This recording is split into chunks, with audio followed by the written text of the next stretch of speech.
Support comes from Mosby Building Arts, installing energy-efficient windows to help lower utility bills year-round. More at callmosby.com.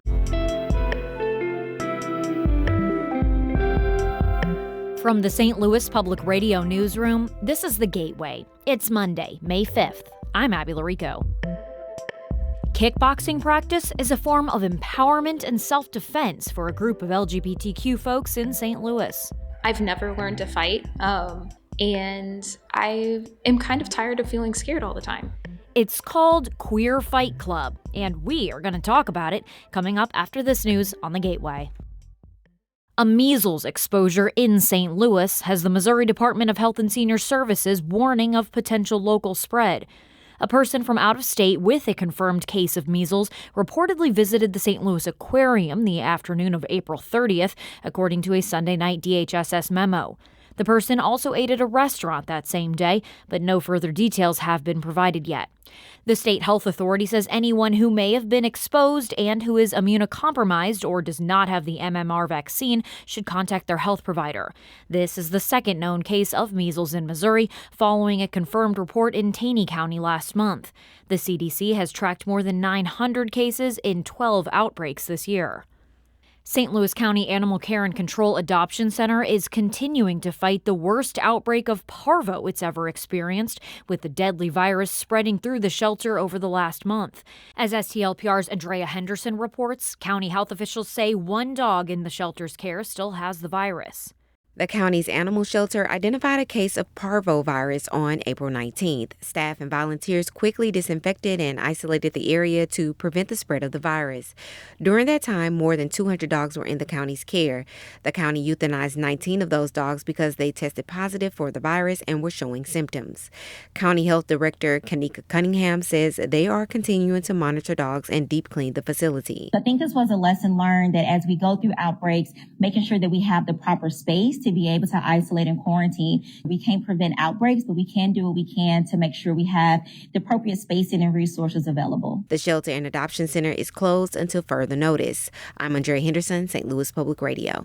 The leader of the St. Louis Board of Aldermen is once again going to court over a governor-appointed board overseeing the city's police department.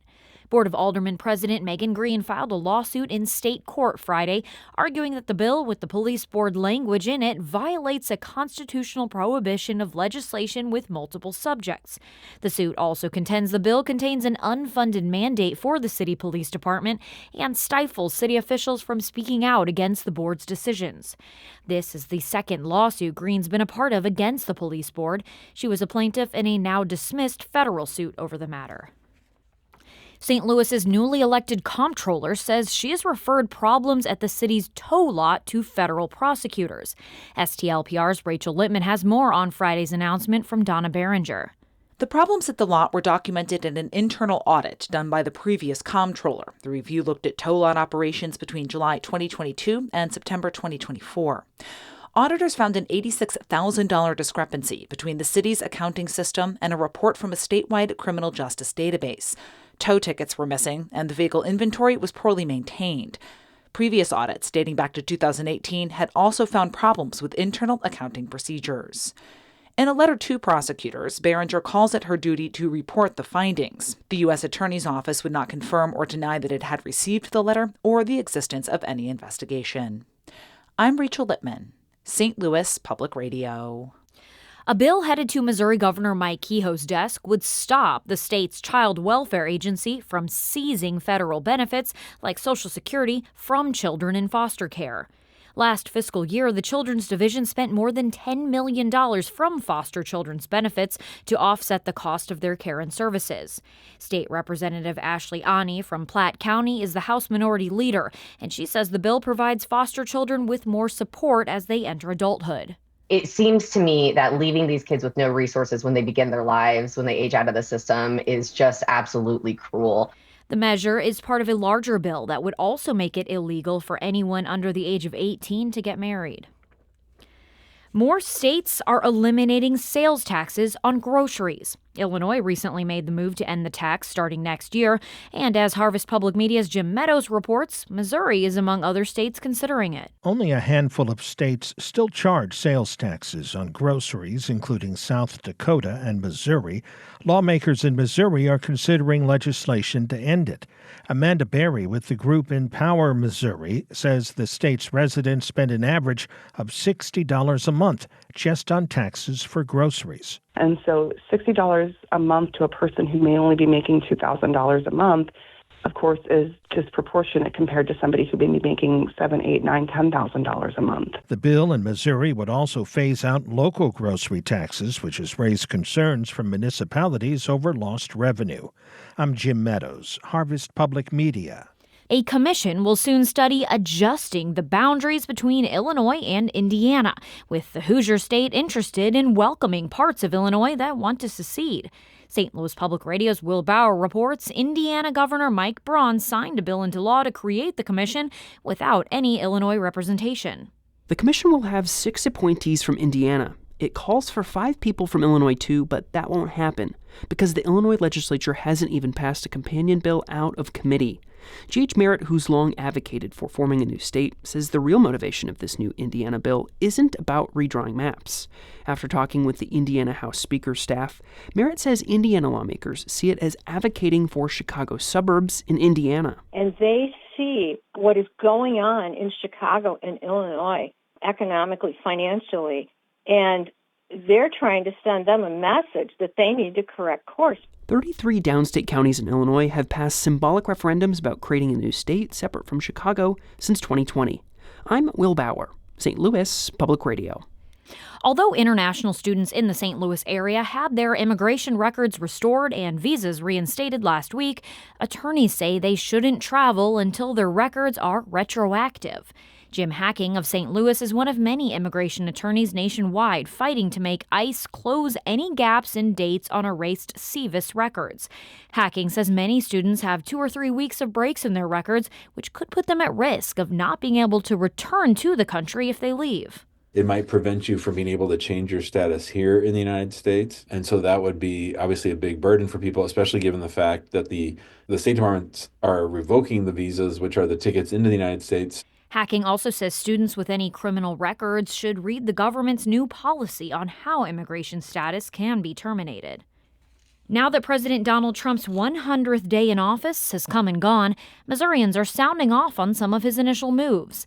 STLPR's Jason Rosenbaum talked with voters who previously backed the GOP chief executive. Trump's flurry of activity has excited Paul Scott, a home builder from Odessa in western Missouri, who enthusiastically backs the president's bid to restrict immigration. He's doing 1,000 times better this go-around.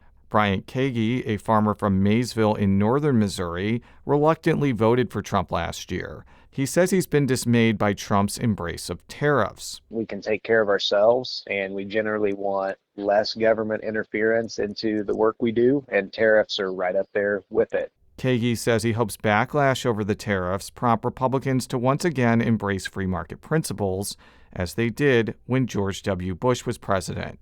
I'm Jason Rosenbaum, St. Louis Public Radio. You can hear more about what Trump's local fans and detractors have to say about his first 100 days in office on the Politically Speaking Hour on St. Louis on the Air. You can find that wherever you get your podcasts.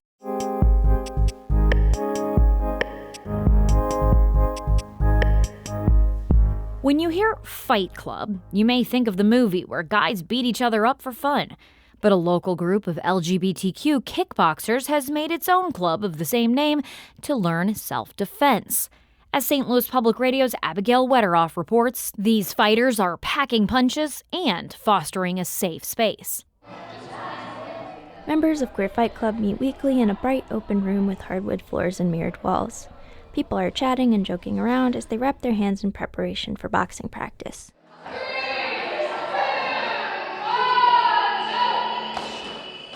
Whenever I started this club, I was really, full of rage. That's Matt Green, who runs the class. I had this feeling that straight people think queer people are soft and think that queer people are emotional sissies, and even if they love us, they don't expect us to be strong. and aggressive and defensive, and I really wanted to shake that. Queer Fight Club is meant to serve as an empowering safe space where LGBTQ folks can gain confidence by learning self-defense. Zia Messina is a relatively new member who just finished their second class. I oftentimes feel unsafe, especially at night.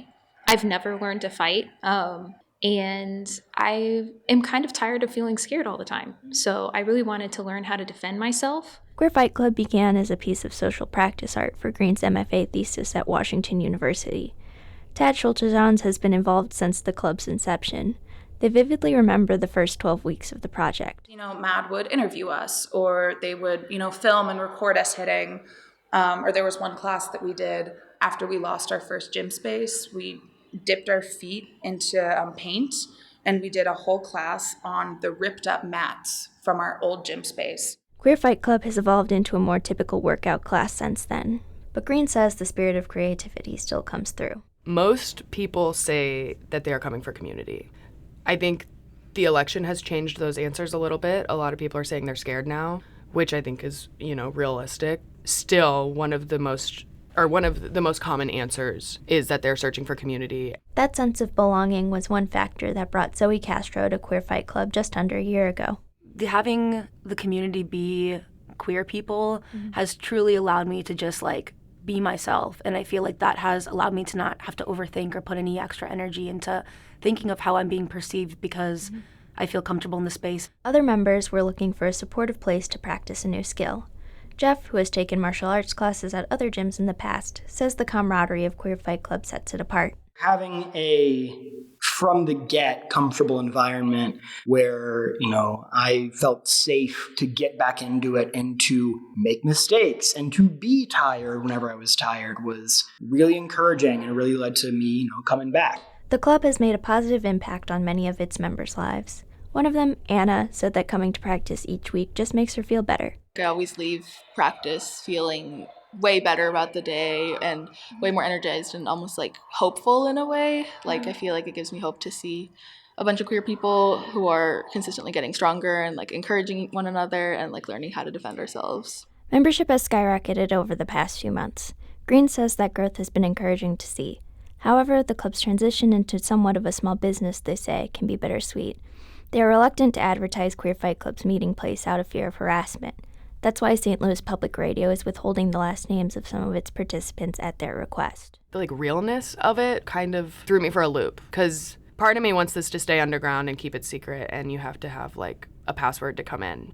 But then this other part of me wants to have our own gym space with a storefront and be so loud and so legit. Queer Fight Club recently reached the milestone of competing in its first event, traveling to Seattle to fight in a queer and trans martial arts tournament in March. And it's always accepting new members. From the undisclosed location of Queer Fight Club, I'm Abigail Wetteroff, St. Louis Public Radio. Abigail was our STL PR Spring Newsroom intern. Thank you so much for your work, Abigail, and we're wishing you all the best. Our Jonathan All edited that piece. The Gateway is a production of St. Louis Public Radio, a listener-supported service of the University of Missouri St. Louis. Music by Ryan McNeely of Adult Fur. I'm Abby Larico, and from the St. Louis Public Radio newsroom, this has been The Gateway.